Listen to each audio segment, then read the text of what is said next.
Hello all, welcome to பாரு wings. பாரு விங்ஸில் இன்றைக்கி நம்ம பார்க்க போகிற ரெசிபி என்னென்னா, போர்க்கை வச்சு ஒரு அருமையான கறி செய்யலாம். வாங்க எப்படி செய்யலான்றதை பார்க்கலாம்.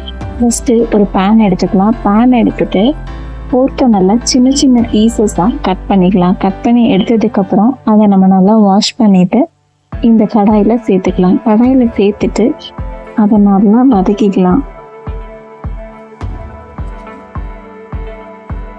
நல்லா வதங்க அதில் இருக்க தண்ணியெல்லாம்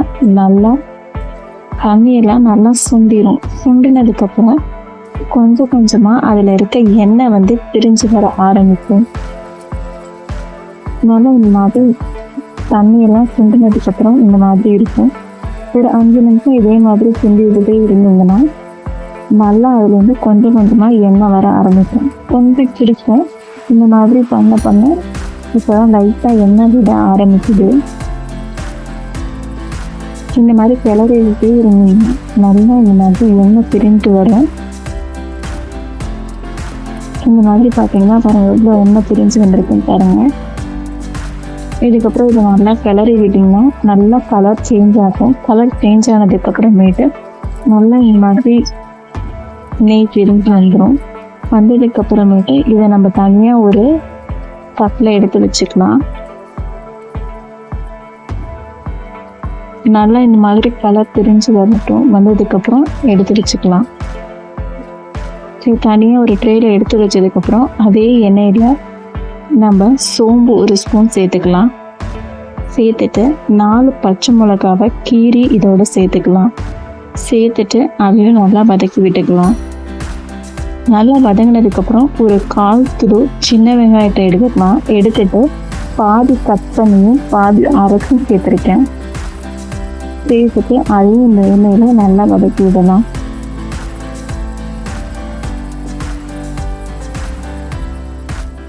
நல்லா இந்த எண்ணெயில் வதங்கினதுக்கப்புறமேட்டு அதில் நம்ம ஒரு பெரிய தக்காளி எடுத்துக்கலாம். ஒரு பெரிய சைஸ் தக்காளி எடுத்து அதையும் அரைச்சி இதோட சேர்த்துக்கலாம். சேர்த்துட்டு அதையும் இதோட வதக்கி விட்டுக்கலாம்.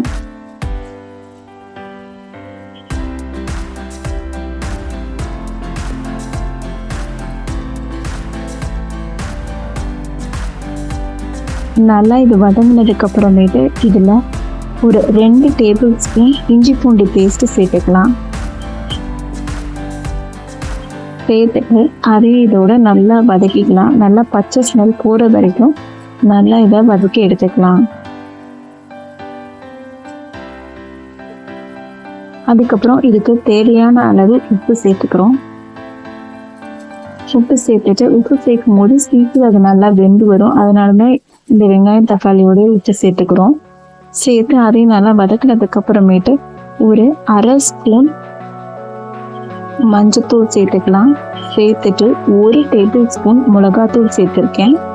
ஒரு 1/2 ஸ்பூன் கரம் மசாலா சேர்த்துருக்கேன். சேர்த்துட்டு 1 ஸ்பூன் மட்டன் மசாலா சேர்த்துக்கிறேன். சேர்த்துட்டு இதையும் நல்லா வதக்கி விட்டுக்கலாம். நல்லா இந்த எண்ணெயிலே வதக்கும் போது சீக்கிரம் நல்லா இந்த பச்சை ஸ்மெல் எல்லாம் போகும். நல்லா இதை வதக்கினதுக்கப்புறம் இதில் கொஞ்சமாக தண்ணி சேர்த்து இதை நல்லா வதக்கிக்கலாம்.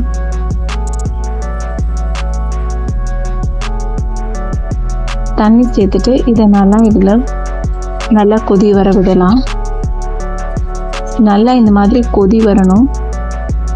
கொதி நல்லா இஞ்சி பூண்டு பேஸ்ட் ஸ்மெல்லாம் போனதுக்கப்புறமேட்டு எண்ணெய் பிரிஞ்சு வந்துடும். அதுக்கப்புறமேட்டு நம்ம ஆல்ரெடி வதக்கி வச்சிருக்கிற போர்க்கை இதோட சேர்த்துக்கலாம்.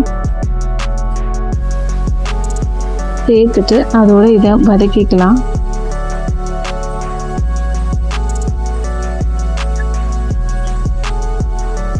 இது உங்களுக்கு ட்ரையாக வேணும் அப்படின்னா இந்த ஸ்டேஜ்லேயே நீங்கள் இன்னும் நல்லா வதக்க இன்னும் நல்லா ட்ரை ஆயிரும். நான் கொஞ்சம் கறி கன்சிஸ்டன்சிக்கு நல்லா கிரேவியாக இருக்கணுன்றதுக்காக இன்னும் கொஞ்சம் தண்ணி ஆட் பண்ணிக்கிறேன். அதுக்கப்புறமேட்டு பெப்பர் ஒரு 2 டேபிள் ஸ்பூன் பெப்பர் சேர்த்துக்கிறேன். இதுக்கு பெப்பர் சேர்க்கறது தான் நல்ல ஒரு ஃப்ளேவர் கொடுக்கும்.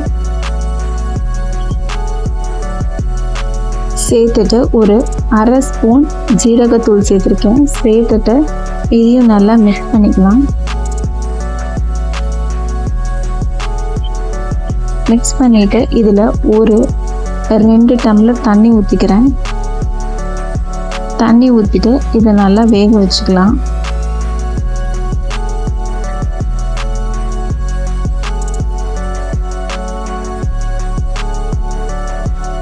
நல்லா ஒரு மூடி போட்டு இதை வேக வச்சு எடுத்துக்கலாம். நல்லா ஒரு கொதி வந்ததுக்கப்புறம் நல்லா இந்த மாதிரி எண்ணெய் பாருங்கள் மேலே நல்லா பிரிஞ்சு வந்திருக்கும். நல்லா இந்த மாதிரி எண்ணெய் பிரிஞ்சு வந்ததுக்கப்புறமேட்டு இதில் நல்லா நறுக்கின கருவேப்பிலை, நல்லா ஒரு 2 கொத்து கருவேப்பிலையை நல்லா பொடிசாக நறுக்கி இதோட சேர்த்துருக்கேன். சேர்த்துட்டு இதை நல்லா கலந்துக்கிட்டு ஒரு 2 நிமிஷம் மூடி போட்டு வேக வைக்கலாம். நல்லா அந்த கருவேப்பிலையோட ஃப்ளேவர் அதில் நல்லா இறங்கும்.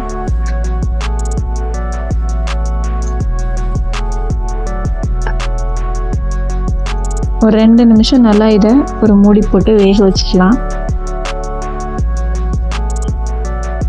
வேக வச்சதுக்கப்புறம் நல்லா இந்த மாதிரி கிரேவி கன்சிஸ்டன்சிக்கு வந்துடும். இதில் கடைசியாக கொத்தமல்லி தூவிக்கலாம். கொத்தமல்லி தூவி இறக்கிற வேண்டிதான். ஒரு அருமையான கிரேவி, நல்லா டேஸ்ட்டாக இருக்கும், ரொம்ப ஃப்ளேவர்ஃபுல்லாகவும் இருக்கும். நல்லா இது சுட சுட சாதத்தோட ஒரு புரோட்டாவோட சாப்பிட்டோம்னா ரொம்ப டேஸ்டியாக இருக்கும். செஞ்சு பாருங்கள். செஞ்சு பார்த்துட்டு எப்படி இருந்துச்சுன்னு கமெண்ட் பண்ணுங்கள். தேங்க்யூ ஃபார் வாட்சிங்.